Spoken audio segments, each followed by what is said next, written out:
ahora tenemos ahora mismo a Jaime Hernández, que ya lo veo ahí bien peinadito, bien todo, mi amigo, mi cuate, además somos más o menos la misma generación, confluimos finalmente. Jaime, ¿cómo estás? Don Francisco, dígamelo todo, ¿cómo está usted? Muy bien, Jaime. La verdad es que les digo, ¿qué le voy a preguntar a Jaime? ¿Qué les parece mejor si entramos con luego llegamos al caso Genaro García Luna y otras cositas, pero ¿qué les parece si entramos a algo local y escuchamos un audio sobre las peleas que tiene Alejandro Moreno con Felipe Calderón? Uno es el borracho, el otro es el cabrón, según lo dice la candidata presidencial opositora Xochitl Gálvez Ruiz. ¿Qué tal si escuchamos el video y nos arrancamos con Jaime? Todas las opiniones son respetables, yo creo que hay que ver hacia adelante, hay que construir. Los que tenemos trabajo político y los que reconocemos a los institutos políticos, siempre habrán de representarnos mujeres y hombres con compromiso, con talento, con responsabilidad, con ese perfil que represente la ciudadanía, los electores, nuestra militancia. Y yo creo pues, que a lo mejor eran después de las 2 de la tarde y andaba haciendo otras cosas. La siguiente pregunta. Jaime prácticamente le dijo borracho. ¿Cómo ver los pleitos en la oposición? ¿Qué te parece? El próximo marzo, ya estamos a nada, hoy estamos 1 de febrero, empiezan las campañas presidenciales. ¿Cómo ves a este periodo de intercampañas que se supone que no hay nada, pero hay todo? No sé si has visto la otra mañanera que no sé, bueno, yo la busqué un par de veces, hoy no la encontré, pero pues he visto, por ejemplo, una pregunta que le hizo un reportero así muy crítica, aguda, que le dijo: yo soy fulano de tal del Financiero, hoy publicamos una encuesta, usted avanzó 10 puntos, ¿cómo ve ese avance poderoso?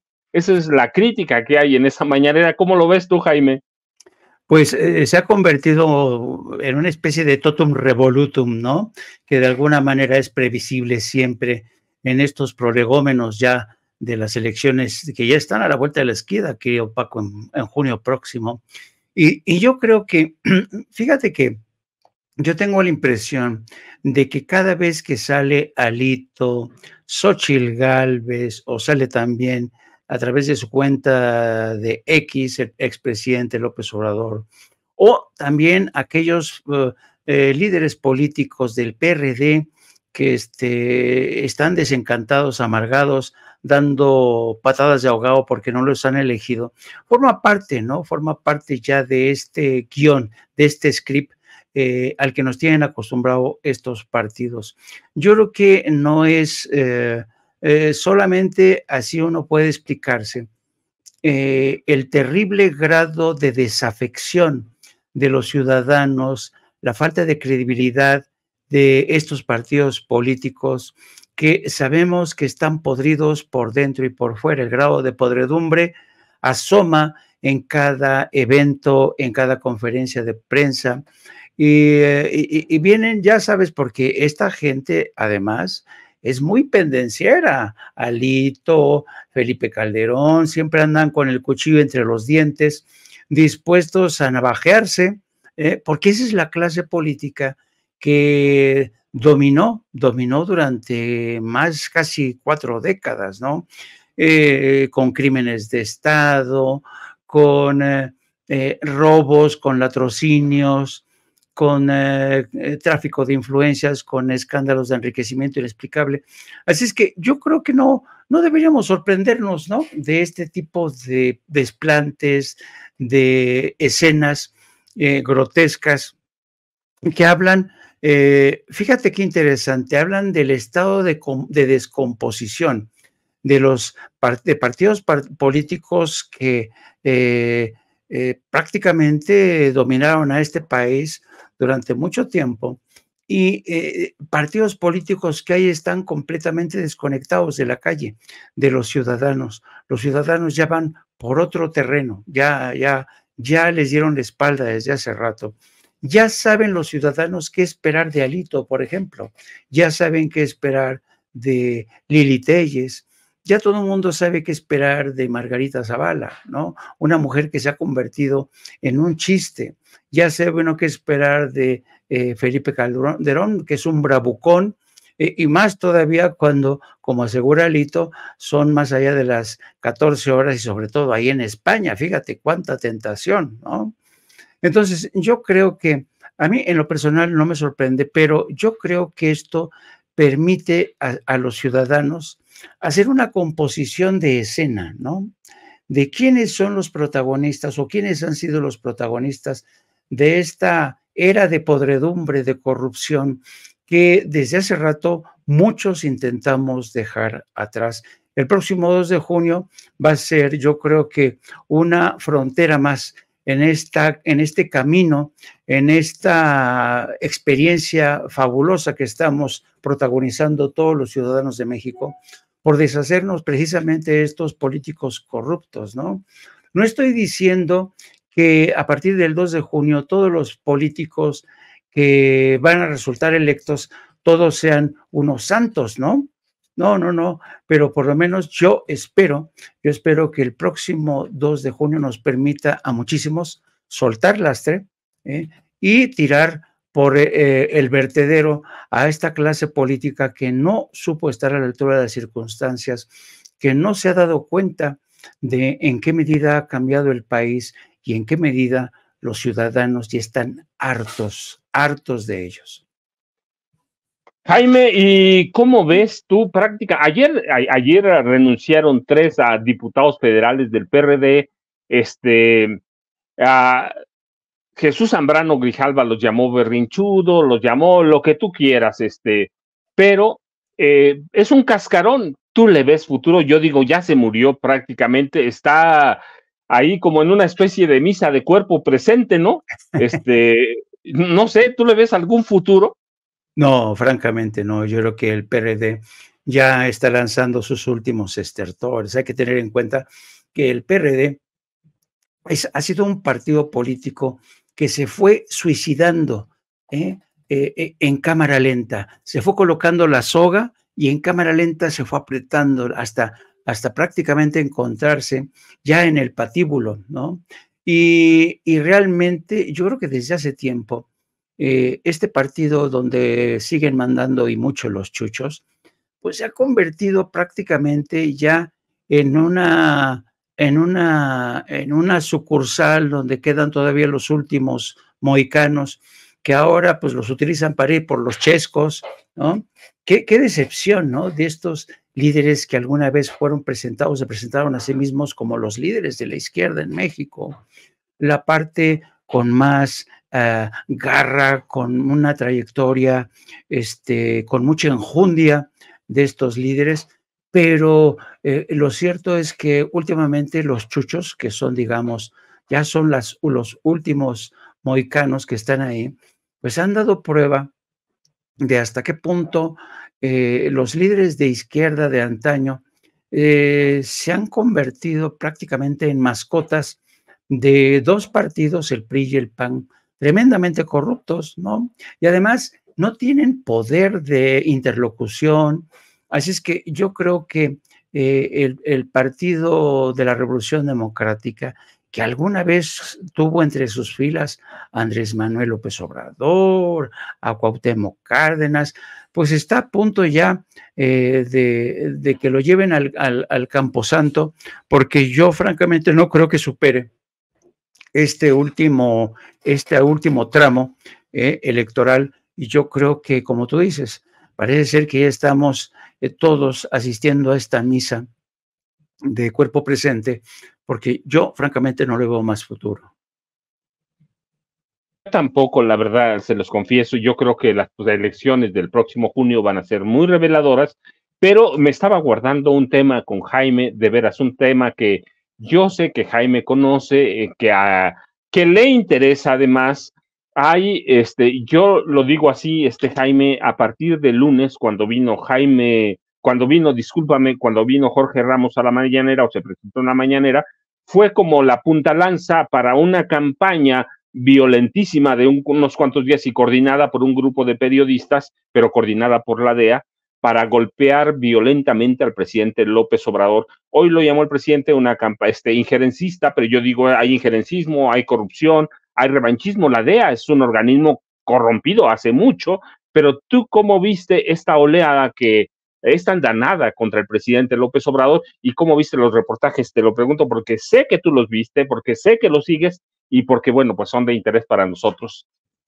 Fíjate que lo que acaba de ocurrir es un episodio bien interesante, ¿no?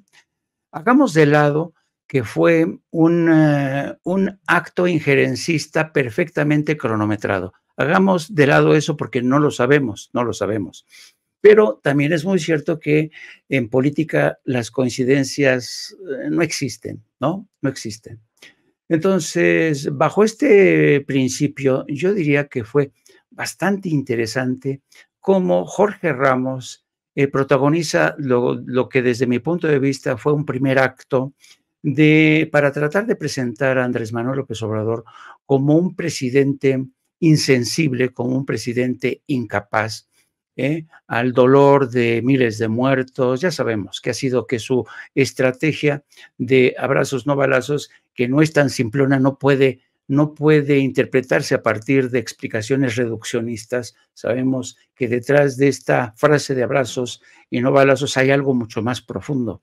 Básicamente, esta estrategia que apunta hacia las raíces mismas del conflicto y que además surge como una obvia respuesta ante el fracaso tremendo que ha sido la guerra que durante casi más de medio siglo emprendió Estados Unidos desde la presidencia de Richard Nixon y que hasta la fecha ha resultado ser todo un fracaso, ¿no? Y no lo digo yo, lo han reconocido en Estados Unidos, han dicho que esta estrategia de lucha contra los cárteles de la droga y las cárteles de la droga fuera de las fronteras de Estados Unidos y contra la industria farmacéutica dentro de Estados Unidos no ha ido a ningún lado, francamente, porque se siguen muriendo más de 100,000 personas por año, en este caso por el tema del fentanilo. Bien, ese, digamos, fue el primer acto, ¿no?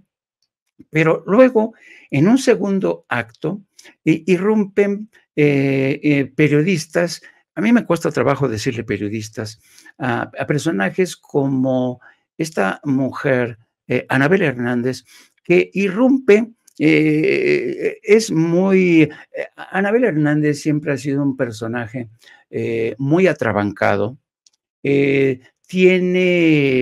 caracteriza por tener este carácter atrabiliario, atrabancado, lanza soflamas, descalifica de una manera tan fácil y tan rápida, que claro, desde que yo me topo con un periodista, un informador que de buenas a primeras descalifica, ataca, yo digo, dudo.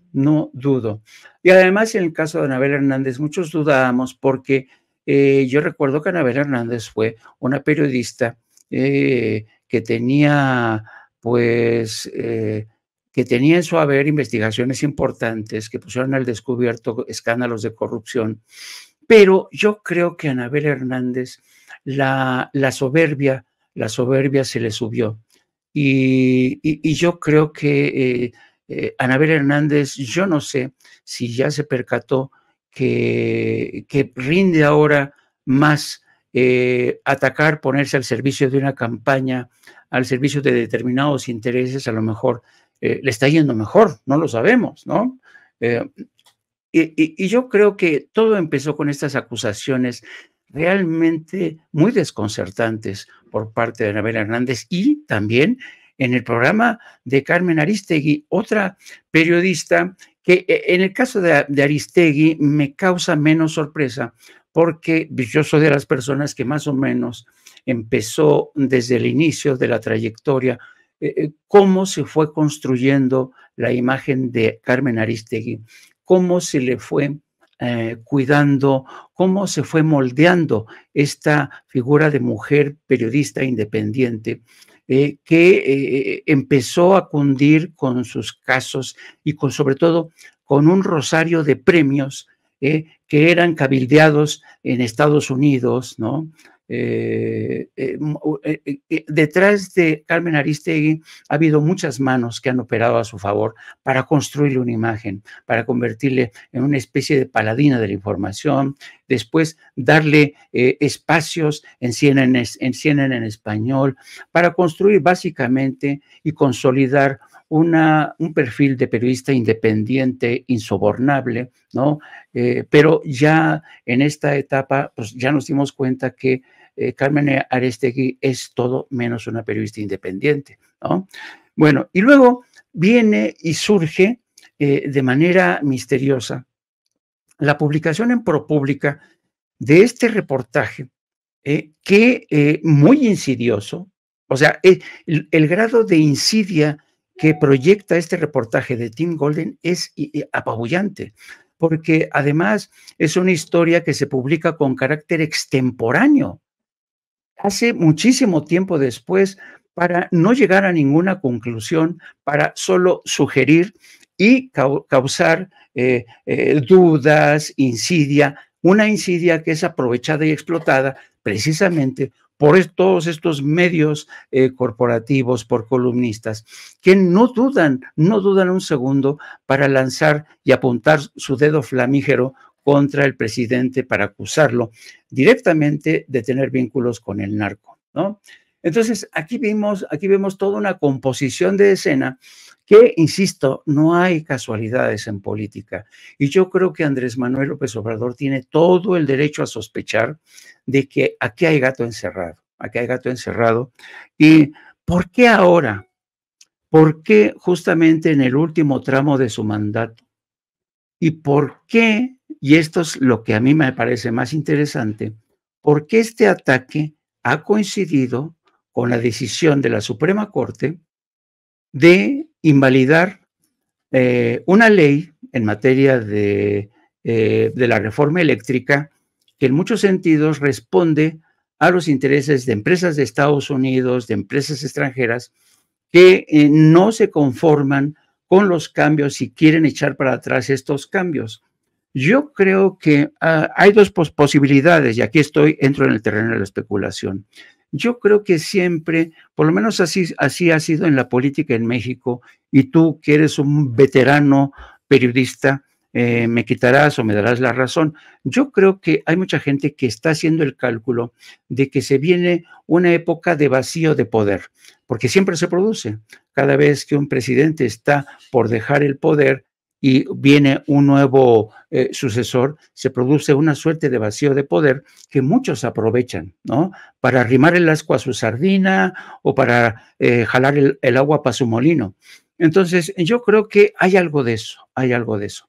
Pero también, y esto hay que reconocerlo, y tú mismo ya lo dijiste en tu introducción, hay que tener en cuenta varias cosas, que a mí también, porque aquí es casi como armar un rompecabezas, querido Paco. Uno elemento que tú ya diste es que la DEA es una agencia efectivamente que tiene serios problemas de disciplina. Así es. Esto lo sabe, la DEA tiene muchos problemas. Lo mismo pasaba también cuando se destapó el escándalo de Rápido y Furioso, se descubrió también que había muchos problemas de indisciplina en el grupo de esta agencia ATF para el control de armas, el control de tráfico de armamento. Se descubrió que cada quien tiraba por su lado, y la DEA también, y también el grupo de US Marshals. Entonces, aquí tenemos un problema de indisciplina de la DEA que sigue empujando para que convertir a México en la plaza que les regaló Felipe Calderón. Quieren recuperar ese terreno, ¿no? De otro lado, tienes al Departamento de Justicia, que es básicamente la que controla la DEA, pero a veces la DEA es incontrolable. Entonces, el ejercicio que hizo ayer Jesús García, el periodista de La Opinión, fue muy interesante, porque él, y fue muy enfático, y esto te demuestra cómo opera Washington. Él dijo, a mí me reveló una fuente, evidentemente vinculada al tema de la DEA, que la investigación contra Andrés Manuel se había abandonado, se había terminado hace 13 años, ¿no? Y él hace mucho énfasis en poner la separación entre la fuente de la DEA y la fuente del Departamento de Justicia, que se encarga precisamente del tema bilateral con México. ¿Y qué es lo que dice el Departamento de Justicia? Le dice, señor, nosotros lo que queremos es que México siga siendo nuestro aliado en esta lucha. Entonces pusieron ayer en un aprieto al Departamento de Justicia por culpa de un grupo de gente de la DEA que a veces presiona, filtra este tipo de cosas o desliza este tipo de cosas. Luego, hay otro elemento también muy interesante, Paco, que el hecho de que ProPublica, porque a mí me llama mucho la atención y seguramente a ti también. Dicen ProPublica, que es un medio muy respetable, sí, yo no lo voy a negar. Y Tim Golden, un periodista con 2 Pulitzer, y yo digo, ¿y un periodista con 2 Pulitzer no puede equivocarse? ¿Un medio como ProPublica no puede tener un momento de miopía o estrechez de miras? Y yo digo que este ha sido el caso. Y te voy a decir por qué. Desafortunadamente, los medios de comunicación en Estados Unidos siempre han tenido una actitud muy condescendiente hacia México, ¿no? Tan condescendiente que todos ellos, el New York Times, el Washington Post, ProPublica, todos, se suman a esta teoría de que el tema de las drogas y la violencia viene desde México. Yo realmente encuentro muy pocos casos en los que el The New York Times, el Washington Post o ProPublica apunten el dedo contra la industria farmacéutica, que es el otro gran responsable de la crisis por opiáceos. Entonces, hay esta actitud que desde mi punto de vista es insufrible. Para mí la condescendencia de medios y periodistas estadounidenses hacia México es insufrible. No les importa un carajo sacar en exclusiva una historia vieja que afecta al jefe de Estado del país que tienen al lado, que representa y que es muy importante en términos de seguridad nacional, porque compartimos más de 3,000 kilómetros de frontera. Esta estúpida condescendencia, esta soberbia, que ciega a los periodistas porque saben, esta mierda, presentar o pintar a un jefe de Estado como posible aliado del narco, ¡uy! Es buena mierda, aunque no haya ninguna conclusión o prueba contundente. Y por eso ProPublica no se atreve a poner en tono afirmativo en su cabeza que el presidente de México, que el hoy presidente de México había recibido dinero del narco. Lo pone entre signos de interrogación y con ello ya se zafan de esa responsabilidad. Pero aún así sigue siendo un acto de miserable condescendencia. Y yo no sé qué le pasó ahí a Tim Golden. Yo creo que lo perdió, se dejó enganchar, ¿no? Y claro, toda la gente, como la gente del PAN, Xochitl Gálvez, los Carlos Loret, pues se lanzaron como pirañas, porque dijeron, esta es la nuestra, ¿no? Tenemos que tenemos que golpear a Andrés Manuel, aprovechar este momento de transición que va a haber vacío de poder, para así partirle la madre al presidente y debilitar de alguna manera a Claudia Sheinbaum, ¿no? Entonces, yo creo que este es un episodio que tendríamos que analizar y observar con mayor detenimiento, porque yo he visto que ha habido demasiadas voces que gritan conspiración desde Estados Unidos contra el presidente. Yo no creo que sea algo tan elaborado, ¿no? Yo creo que más bien son varios intereses que se han juntado para actuar de esta manera, ¿no? Es lo que creo, ¿no? Así es que, pero fíjate, y una última reflexión, querido amigo. Para muchos de estas gentes, incluido el propio Tim Golden, y para toda esta gente que intentó sacar raja política de este tema, se les olvida que vivimos en una época en que la mentira tiene las patas cada vez más cortas. Es decir, ahora es mucho más rápido verificar una información para declarar en el corto plazo que se trata de un montaje, de una mentira. ¿Por qué?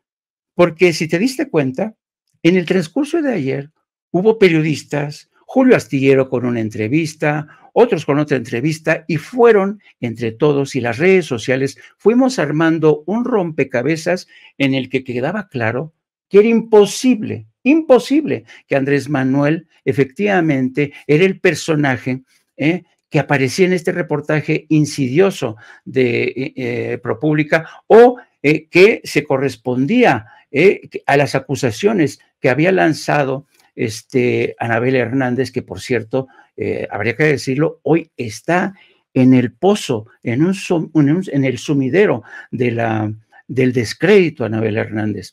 Entonces, yo creo que a la próxima yo les diría, si ustedes quieren hacer un montaje, piénsenselo muy bien. Si quieren destruir a alguien, piénsenselo dos, porque hoy, en medio de este ambiente de urgencia, y con una velocidad a la que trabajamos hoy todos los periodistas, que estamos en redes sociales, y además la gente que está pendiente de las redes sociales, también ellos aportando sus comentarios, información, todo esto, a velocidad récord desmontan los montajes. Entonces, yo creo que ha sido fascinante ver este tema y de alguna manera, aunque yo creo que a lo mejor sí era necesario, el presidente pues dio hoy el último golpe, ¿no? Con este desmentido y con esta exigencia para que Estados Unidos se disculpe ante el jefe del Estado mexicano. Yo no sé si esa disculpa va a llegar, pero creo que más les vale, porque acuérdate, querido Paco, que hoy más que nunca Estados Unidos necesita de México, que les ha sacado las castañas al fuego desde la presidencia de Donald Trump por la crisis migratoria. Y Biden, Toño, discúlpame, Jaime, Biden necesita más que nunca la ayuda de Andrés Manuel López Obrador. Está en juego su propia reelección, así que estamos en ese camino. Jaime, ¿qué vas a tratar hoy en No Apto para Cínicos? Por favor, recuerde, después de aquí, ¿cierto que te vas a No Apto para Cínicos, Jaime? Efectivamente, una vez que terminamos aquí, me lanzo para No Apto para Cínicos. Pues vamos a hablar de esto mismo, de la futilidad de montajes que ahora se deshacen como un cubo de azúcar en el agua. ¿Por qué? Porque han cambiado las reglas. Antes, Paco, tú y yo somos periodistas viejos. Antes, ¿cómo eran los periodistas? Había cronistas que se inventaban crónicas de eventos que nunca ocurrieron. Y para que se descubriera que había sido mentira esa crónica, a veces pasaban años o meses, ¿no? Hoy no. Vivimos en una época en la que los desmentidos te vienen desde el ángulo más inesperado. Por eso, los periodistas de hoy, los viejos periodistas, y yo creo que esto es una ventaja que tenemos los viejos periodistas, Paco, que estamos obligados a contrastar, a checar, aunque nos mienten la madre, hay que checar si nos mentaron de verdad la madre. Yo creo que estas herramientas de hoy se han convertido prácticamente en una herramienta muy eficaz para poner en su lugar a los que echan mano de montajes, a los que viven de una pretendida reputación como grandes escritores de novelas o libros del narco, cuya fama llega aquí, pero no dura mucho, porque solitos se dan el tiro en el pie. Así es que vamos a hablar de este tema y vamos a hablar también del tema de la Suprema Corte, y yo creo que la Suprema Corte cada vez está más descarada, querido Paco, así es que vamos a hablar de ese tema en No Apto para Cínicos. Como siempre, agradecido contigo, mi querido amigo, un gran periodista al que siempre he dicho, y no me cuesta repetirlo, respeto muchísimo y estimo mucho, y nos vemos en la próxima. Me pueden seguir no solamente a través de No Apto para Cínicos, sino también a través de mis redes sociales, @Jaime Journo. Pues ya, yo se lo agradezco, ya saben que es recíproco con Jaime, se lo agradezco infinitamente, por favor, No Apto para Cínicos, y de veras, yo les digo, ¿qué le voy a preguntar a Jaime? Mejor platicamos, y la verdad soy muy agradecido, yo sé que se va No Apto para Cínicos, por favor sigan a Jaime, que sí sabe lo que dice, él sí fue corresponsal. Jaime, muchas gracias, yo me quedo un minuto para despedir al programa, así que por favor, recuerde, no se vaya, pero antes de que me vaya, visite nuestra tienda en línea, a donde va a encontrar todo, a la familia sin censura, lo que nos promociona, lo que hacemos, lo que hace la gente que está atrás de nosotros. Nosotros, miren, nos paramos aquí enfrente y hablamos a lo que sabemos, lo que conocemos, la experiencia que tenemos, pero atrás también hay gente que vive con nosotros, que hace todo lo que nosotros no sabemos hacer, cuestiones técnicas, la misma tienda, tazas, playeras, gorras, todo. Por favor, síganos en nuestra tienda en línea y después de este programa de Vicente Serrano, pero hoy con Francisco Cruz, seguimos con Resentidos de Jonathan Pérez. Por favor, quédese con nosotros, yo se los agradezco infinitamente. Mañana estará Vicente, pero si mañana tiene Vicente un compromiso, usted sabe que aquí estoy y lo hago con mucho gusto. Gracias, hasta la próxima.